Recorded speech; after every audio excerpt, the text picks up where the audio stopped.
We've got two doctors standing by. Let's bring them into the conversation. Dr. Christopher Labos, Dr. Abdu Sharkawy, to get their take on what this is actually going to mean. Dr. Sharkawy, let me start with you. Good to see you first, and we're going to get Christopher into the conversation as well.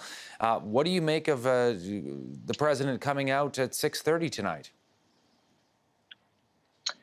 Yeah, I mean, this is certainly nothing that we haven't seen before with Donald Trump. Of confidence that don't necessarily jive with what we're seeing in terms of the medical record and other interventions that have been taken. We do know that President Trump has had all sorts of therapies that are generally reserved for people who have fairly severe presentations of COVID-19, including steroids and including an experimental therapy that absolutely no one outside of a clinical trial setting has received. So what we don't know here is as much problematic as what we do know. We don't know his chest imaging results. We don't know how he's doing from 1 hour to the next, or if he's received supplemental oxygen again. And COVID-19 can change over the course of several days, and people can decline. So it's a little bit concerning, the image that's being projected to suggest he's out of the woods. He's nowhere near out of the woods. Nowhere near out of the woods. Okay, we're going to try to fix the audio there on Dr. Sharkawy just to clean it up a little bit here, but I want to bring in Dr. Labos in the meantime. Christopher, good to see you and appreciate your time and this breaking news here. You were listening into Dr. Sharkawy, and at the end he was saying, you know, Donald Trump is not out of the woods, yet being released from hospital. Your initial read when you hear this news, what do you think? Yeah, well, I mean, this whole story from Friday over the course of the weekend has been so filled with contradictory information that it's hard to know, what's true. You have some parts of the story suggest that he had a mild viral illness and that he was doing okay. And then he's being treated with medications that we generally only give to the highest risk people. So there's, the story is not consistent. And so, if he was sick enough to have to require 3 different medications that you would give to a high-risk patient, how could he be well enough to go home? Like, a lot of this just doesn't make sense. And so is it just that one wonders and one worries that a lot of the decisions that are being made are not being made for medical reasons, but they're being made for political reasons, which is, not the way things are supposed to be. Yeah, well, okay, so discharge, and I also want to get your read on the president leaving the hospital on Sunday, getting into a vehicle driven by Secret Service while he has COVID in order to wave to his supporters outside the hospital, Dr. Labos. Yeah, I genuinely cannot understand why anyone would have done that. You were putting other people at risk. You're putting your security detail at risk. Again, for no reason. The president probably is still infectious at this point. If he still has symptoms, he hasn't had the virus. The virus has not run its course yet. So, clearly, if you get diagnosed with coronavirus, you should, isolate for 2 weeks until your symptoms go away. And the president didn't do that. And he put people at risk. And there's no way that you can condone that. And I think many people have pointed out that this was clearly a breach of protocol and probably shouldn't have been allowed. All right, let's bring Dr. Abdu Sharkawy back into the conversation. And your read on that, Dr. Sharkawy, now Trump being discharged, getting in that vehicle, waving to his fans on Sunday, and in all likelihood, hoping to get back on the campaign trail as soon as possible. I mean, it's 2 weeks or 3 weeks rather, or so until the election. Yeah, I would echo what Dr. Labos had mentioned there. This is just something that's entirely inadvisable from a public safety standpoint.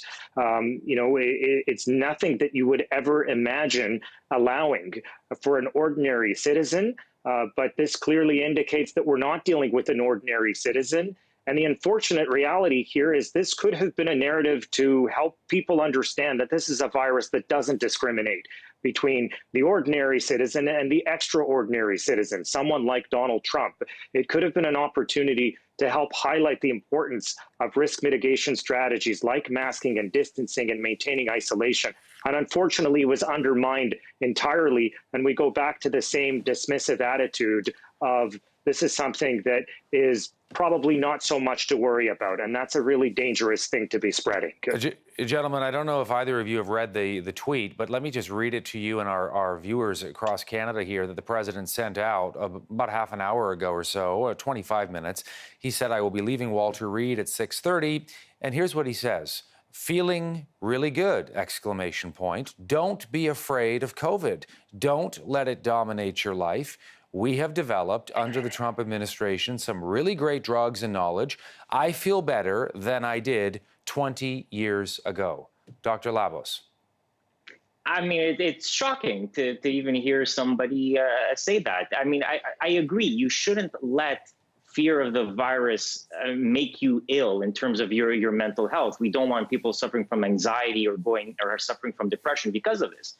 But we do need to take basic precautions. And I worry that if you have these mixed messages coming from positions of authority, people are not going to take the appropriate precautions. And of course, the appropriate precautions are relatively simple things like keep your distance, wear your mask. So if we have people in authority telling people not to do that, don't worry, this isn't a big deal, it's going to be much, much harder to control this virus and keep the number of infections from continuously growing as it seems to be doing now. Yeah, what do you think, Dr. Sharkawy? I almost heard you sighing when I was reading that tweet.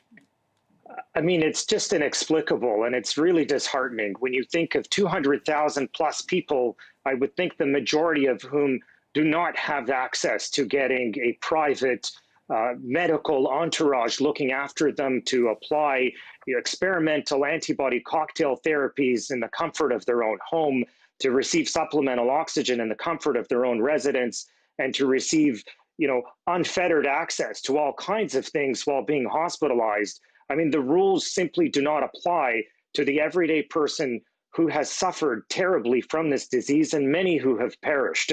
So I think it's just absolutely irresponsible and really, really disheartening to see that type of dismissive attitude again resurfacing and allowing people to perpetuate this culture of denialism and minimalism towards this viral threat.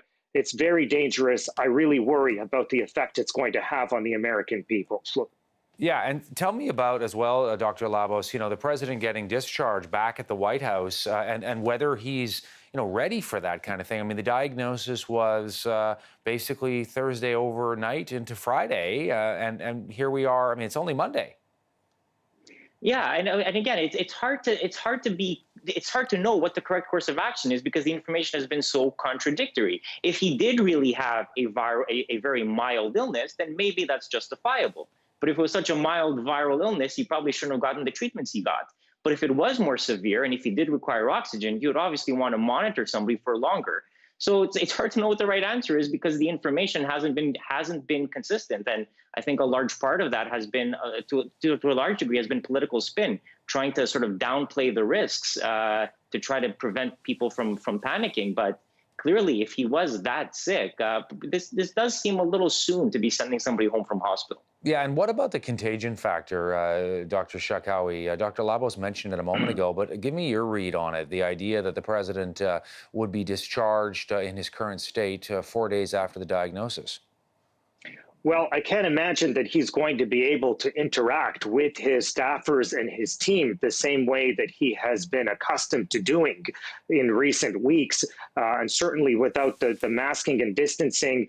And truthfully, he should be entirely self-isolated. So is he going to be doing everything remotely via online media? That is going to be the only way in which he can safely do this. Will he adhere to that? That is uncertain, and it wouldn't surprise me if that's not something that he would follow through on. The other thing that I think needs to be pointed out here is he's not an ordinary citizen. Again, he received supplemental oxygen at the White House. He received the infusion of this antibody cocktail at the White House.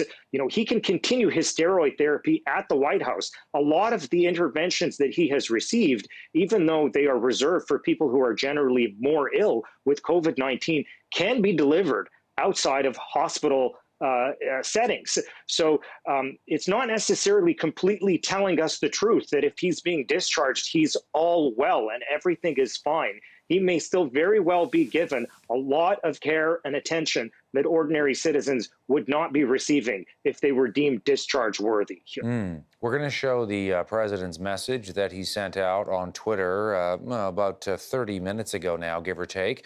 Again, leaving Walter Reed Medical Center at 6:30, feeling really good. Don't be afraid of COVID. Don't let it dominate your life. We've developed under the Trump administration some really great drugs and knowledge. I feel better than I did 20 years ago. Now, I'm also curious, how closely is he going to be monitored, Dr. Labos, at the White House and, where the president and his wife live, obviously, and the medical facilities they've got there, the treatments that he's on. I mean, all of this kind of stuff that may or may not be disclosed to the public.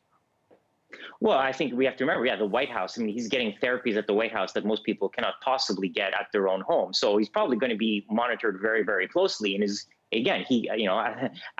as we just mentioned, he can get oxygen therapy at the White House. He can get IV infusions at the White House. So clearly, he's still going to get, the best possible quality care. So the fact that he's quote unquote home doesn't necessarily mean that he's fine. Probably a lot of these therapies are going to continue. Remember, remdesivir is supposed to be a 5-day course, and he hasn't completed that yet. So he's probably still going to be getting these treatments at the White House. So a lot of his care is going to be ongoing, and his clinical status is going to continue to evolve. We presume it's going to get better, but it might also get worse. So, it's not entirely inconceivable that he may bounce back to the hospital in a few days if things don't go in the right direction. Dr. Sharkawy, do you agree?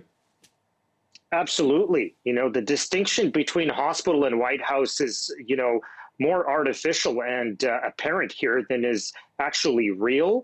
Many of the therapies he's receiving can be received in either place. I'm sure there's an oxygen monitoring setup for him at the White House that can determine if things start to go awry. But again, to Dr. Labos' point, this is a disease that can change. It can lead to decline unexpectedly, and it can happen several days into the onset of the illness. So I would not be in the slightest surprised if he deteriorated and required readmission to Walter Reed. Yeah, the president's discussion as well about the treatments and the great drugs they've developed. Tell me your read on what message that might send out, Dr. Labos, to people who are going to read that tweet and listen to this president and, follow him closely and have, throughout his presidency, now watching him with the COVID-19 diagnosis and now trying again to sort of downplay the seriousness or the impact anyway in that tweet that he just sent out. Yeah, I think a lot of us hope that as a result of this illness, maybe President Trump would have been a little bit more humble and a little bit more understanding of the true nature of this pandemic and what needs to be done to try to combat it.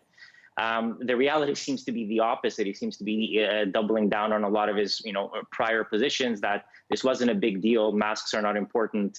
That we don't need to worry. And yes, many good treatments have been developed. That is absolutely true. But the treatments alone are not going to get us out of this. To get out of this, we're going to have to control the spread of the virus, which means people are going to have to keep their distance, wear their masks, wash their hands, and we're going to have to do a lot better than we're currently doing in terms of testing and contact tracing.